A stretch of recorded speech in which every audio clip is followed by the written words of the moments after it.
नमस्कार दोस्तों, कैसे हैं आप सभी। एक बार फिर से आप सभी का स्वागत है आपके अपने YouTube चैनल प्रॉफिट स्टडी में। तो साथियों, आज की इस वीडियो में बात करने वाले हैं रेलवे अप्रेंटिस 2025 सेशन के अंतर्गत जो आपका ECR east central railway Patna की तरफ से एक्ट अप्रेंटिस भर्ती का नोटिफिकेशन जारी किया गया था, जिसमें 1154 पोस्ट पर आवेदन मांगे गए थे। तो आज की इस वीडियो में हम ये देखने वाले हैं कि ECR पटना का एक्सपेक्टेड कट ऑफ कितना जा सकता है, जिसमें आपका हम कोशिश करेंगे कि सभी ट्रेड का एक्सपेक्टेड कट ऑफ आप लोगों को बताएं, ताकि आप लोगों को भी यहाँ पे एक अंदाजा मिल सके कि आपका 10th प्लस ITI मिलाकर एवरेज कितना बन रहा है, ताकि आप उम्मीद कर सकते हो कि ECR पटना का मेरिट में आपका सिलेक्शन हो सके। इसके साथ साथ आगे ये भी देखेंगे कि ऑल ओवर इंडिया से ECR में कितने फॉर्म पड़े हैं, ताकि आपको कंपटीशन लेवल का भी पता चल पाए कि अप्रेंटिस में भी कंपटीशन का लेवल क्या है। और इसके साथ साथ ये भी देखेंगे कि इसका DV का मेरिट लिस्ट ECR पटना की तरफ से कब तक जारी किया जा सकता है। तो चलिए वीडियो की शुरुआत करते हैं। इससे पहले जितने कैंडिडेट चैनल पे फर्स्ट टाइम है सब्सक्राइब नहीं किए,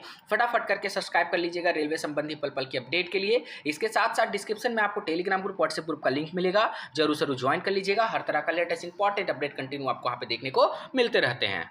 देखिए साथियों, फाइनली हम आ गए हैं आपका ECR पटना की तरफ से जो नोटिफिकेशन जारी किया गया था 25 जनवरी 2025 के डेट में ऑफिशियल नोटिफिकेशन पे आ गए हैं। और इसका लास्ट डेट आपका था यहाँ पे 14 फरवरी 2025। ठीक है, हालांकि फिर बाद में इस डेट को एक्सटेंड किया गया, वहाँ पे प्रशासनिक रीजन दिया गया, वो भी हम आपको नोटिस आगे दिखाएंगे। और ये लास्ट डेट आपको बढ़ाकर यहाँ पे 19 फरवरी 2025 कर दिया गया था। ठीक है, जिसके बारे में आगे बात करेंगे। तो सबसे पहले ये देख लीजिए कि 1154 पोस्ट पर अप्रेंटिस भर्ती निकाली गई थी, और इसमें आपका सिलेक्शन जो होगा वो सिंपल 10th प्लस ITI का एवरेज परसेंटेज के आधार पे होगा। ना ही आपको कोई एग्जाम देना है, ना ही कोई इंटरव्यू होगा, ना ही कोई भावा होगा, ना ही कोई रिटेन होगा, कुछ नहीं होगा। सिंपल आपका 10th प्लस ITI के परसेंटेज के आधार पे आपका सिलेक्शन किया जाएगा। सिलेक्शन के लिए आपका 10वीं में कम से कम 50% होना अनिवार्य है। अगर आपका 50% से कम है, अगर आप फॉर्म भर दिए हैं, तो आपका मेरिट लिस्ट में नाम नहीं आएगा। तो आप ये मत सोचिएगा कि अगर आपका 50% से कम है तो अगर आप फॉर्म भर दिए हैं तो मेरिट लिस्ट में नाम देखने को मिलेगा, ऐसा नहीं होता है। रेलवे वो या तो फॉर्म वो सीधा सीधा रिजेक्ट कर देगा, और नहीं तो अगर आपका मेरिट में नाम भी आ गया, आप DV में आप जाएगा तो वहां पे आपको रिजेक्ट कर दिया जाएगा। ठीक है, आगे बढ़ते हैं। यहाँ पे टोटल बात करेंगे तो टोटल 7 डिवीजन के अंतर्गत आपको फॉर्म अप्लाई करने का मौका मिला था, जिसमें आपका दानापुर डिवीजन और हर डिवीजन का अलग अलग मेरिट बनता है, हर डिवीजन का अलग अलग कटअप भी देखने को मिलता है। दानापुर डिवीजन हो गया, धनबाद डिवीजन हो गया, उसके बाद यहाँ पे बात करेंगे पंडित दीनदयाल उपाध्याय डिवीजन हो गया, सोनपुर डिवीजन हो गया, उसके बाद यहाँ पे बात करते हैं समस्तीपुर डिवीजन हो गया, प्लांट डिपो पंडित दीनदयाल उपाध्याय हो गया, उसके बाद कैरिज रिपेयर वर्कशॉप हरनौट हो गया, मैकेनिकल वर्कशॉप समस्तीपुर हो गया। और यहाँ पे टोटल बात करेंगे तो 8 डिवीजन वर्कशॉप प्रोडक्शन यूनिट से मिलाकर यहाँ पे टोटल 1154 पोस्ट यहाँ पे रिलीज किया गया था। तो देखिए, ये अभी हाल फिलहाल एक नोटिस जो है आपका ECR पटना की तरफ से जारी किया गया था, जिसमें आपका बताया गया था कि पहले जो आपका ऑनलाइन आवेदन का अंतिम तिथि था वो आपका यहाँ पे 14 फरवरी 2025 था। उसको यहाँ पे देखिए प्रशासनिक कारणों से इसको बढ़ाकर यहाँ पे 19 फरवरी 2025 कर दिया गया था, क्योंकि बहुत सारे ऐसे कैंडिडेट का यहाँ पे शिकायत आ रहा था, आपत्ति आ रहा था कि जो ECR का साइट है वो प्रॉपर खुल नहीं रहा है, खुल रहा है तो फॉर्म सबमिट नहीं हो रहा, तरह तरह का प्रॉब्लम देखने को मिल रहा था, जिसके कारण यहाँ पे लास्ट डेट में यहाँ पे इंक्रीज कर दिया गया है रेलवे की तरफ से। जो आपका लास्ट डेट 19/12/2025 था। अब देखिए, यहां पे बात करेंगे कि ऑल ओवर इंडिया से कितने फॉर्म भरे गए हैं। तो आपका 14 फरवरी तक अगर बात करेंगे, 14 फरवरी 2025 तक, तो यहां पे लगभग 73,000 के आसपास डेटा जो है आप मेरे पास प्राप्त हुआ। ठीक है, क्योंकि यहां पे फिर डेट को बढ़ाया गया, 19 फरवरी किया गया। तो अब जो हम 19 फरवरी के अकॉर्डिंग अगर बात करते हैं तो लगभग इसमें 1 से 2,000 कैंडिडेट और मान लीजिए फॉर्म अप्लाई किए होंगे, तो लगभग यहाँ पे 74,000 के आसपास कैंडिडेट जो है फॉर्म अप्लाई किए हैं ECR पटना के लिए। और वैकेंसी कितना है, तो वैकेंसी आपका 1152 पोस्ट है। अब यहाँ पे अगर आप डिवाइड करके देखिएगा तो लगभग आपका यहाँ पे 64 कैंडिडेट पर सीट पर फाइट करने वाले हैं। मतलब आपका धीरे धीरे करके अप्रेंटिस के लिए भी कंपटीशन यहाँ पे बढ़ता जा रहा है। अब बात करते हैं कि एक्सपेक्टेड कट ऑफ कितना जा सकता है और इसका मेरिट लिस्ट कब तक डिपार्टमेंट रिलीज कर सकती है। तो चलिए अब हम बात करते हैं एक्सपेक्टेड कट ऑफ का। ठीक है, ये प्रीवियस ईयर का जो कट ऑफ है उसके अकॉर्डिंग देखेंगे, और ये भी देखेंगे कि जो प्रीवियस ईयर के अकॉर्डिंग इस बार का कट ऑफ जाएगा या फिर इस बार का कट ऑफ और ज़्यादा जाएगा या फिर उसमें उससे कम आपको कट ऑफ देखने को मिलेगा। तो सबसे पहले हम लोग देखते हैं फीटर ट्रेड का।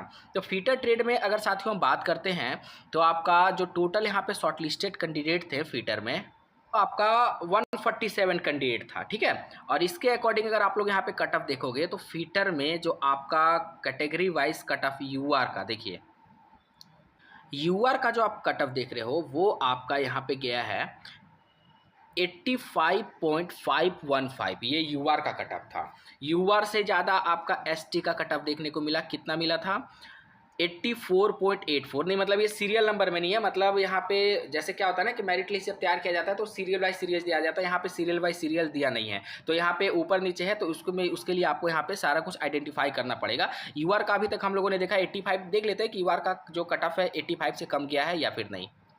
तो इसमें इस प्रकार देखा गया तो कि यूआर में सिर्फ एक ही बच्चा है, ठीक है, एक ही कैंडिडेट है जिसका 85 गया। इस प्रकार आप लोग यहाँ पे देख सकते हो कि ओबीसी वगैरह में जो मेरिट बन रहा है वो 84 के आसपास ओबीसी वगैरह में मेरिट जो है आपको देखने को मिल रहा है, ठीक है। उसी प्रकार अगर हम ईडब्ल्यूएस का देखते हैं तो ईडब्ल्यूएस में आपका जो मेरिट यहाँ पे बन रहा है वो आपका यहाँ पे 85 के आसपास ईडब्ल्यूएस का मेरिट आपको देखने को मिल रहा है।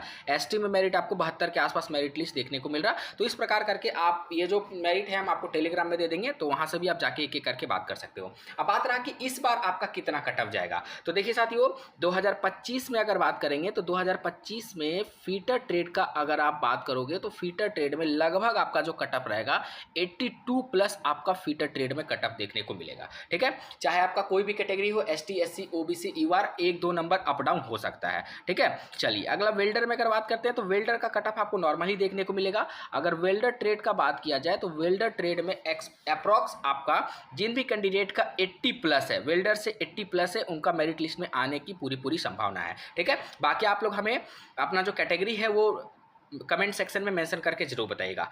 अब बात करते हैं इलेक्ट्रीशियन का। तो साथियों इलेक्ट्रीशियन का अभी बहुत ज़्यादा कट ऑफ देखने को मिल रहा, और जहां तक मेरे अकॉर्डिंग अगर बात करोगे इलेक्ट्रीशियन का एक्सपेक्टेड कट ऑफ का, तो लगभग आपका यहां पे 84 प्लस जिनका है वही कैंडिडेट उम्मीद रखिएगा इलेक्ट्रीशियन ट्रेड से, क्योंकि ईसीआर पटना में बहुत ज़्यादा ऑलरेडी कट ऑफ आपको देखने को मिलता है, ठीक है। अगला ट्रेड बात करते हैं टर्नर का। तो टर्नर सेम आपका इलेक्ट्रीशियन जैसा ही है, 84 प्लस आप टर्नर में भी उम्मीद रखिएगा, इससे कम वाले कैंडिडेट उम्मीद ना रखें, ठीक है।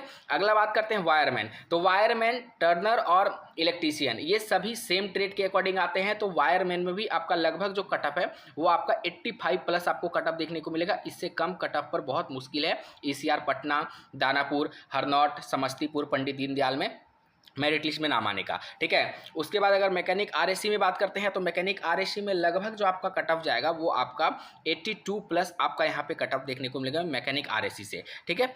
अगला बात करते हैं इलेक्ट्रॉनिक्स मैकेनिक्स। इलेक्ट्रॉनिक्स मैकेनिक्स में भी आपका कट ऑफ जो है लगभग मुझे जहाँ तक लगता है कि 83 प्लस इसमें आपको कट ऑफ देखने को मिल सकता है, ठीक है। मतलब अगर मिला जुला के बात किया जाए तो आपका कोई भी ट्रेड है, अगर आपका 80 प्लस 10th प्लस ITI मिलाकर बन रहा है तो आप ईसीआर पटना में उम्मीद रख सकते हैं, अन्यथा आप ईसीआर पटना में बिल्कुल भी उम्मीद ना रखें, क्योंकि यहाँ पे बहुत ज़्यादा कट ऑफ देखने को मिलता है, ठीक है। मैकेनिकल डीजल में बात करें तो 83, 84 से ऊपर यहाँ पे भी आपका मैकेनिकल डीजल में भी कट ऑफ देखने को मिलेगा। अब डिपेंड करता है, देखिए जैसे धनबाद डिवीजन है उसका अलग कट ऑफ बनेगा, दानापुर डिवीजन है उसका अलग कट ऑफ बनेगा, समस्तीपुर, हरनौट, पंडित दीनदयाल उपाध्याय, ये सभी का अलग अलग कट ऑफ आपको यहाँ पे देखने को मिलेगा। तो ये हम लोग कट ऑफ का सिलसिला देखें। अब हम बात करते हैं कि आपका मेरिट लिस्ट कब तक रिलीज हो सकता है। तो देखिए साथियों मेरिट लिस्ट का जहां तक बात रहा, कम से कम आपका 60 से 75 दिन का समय यहां पे लग जाएगा आपका मेरिट लिस्ट आने में, ठीक है। तो यहां पे लास्ट डेट क्या था, लास्ट डेट आपका बात करें तो यहां पे लास्ट डेट आपका 19 फरवरी 2025 रखा गया है।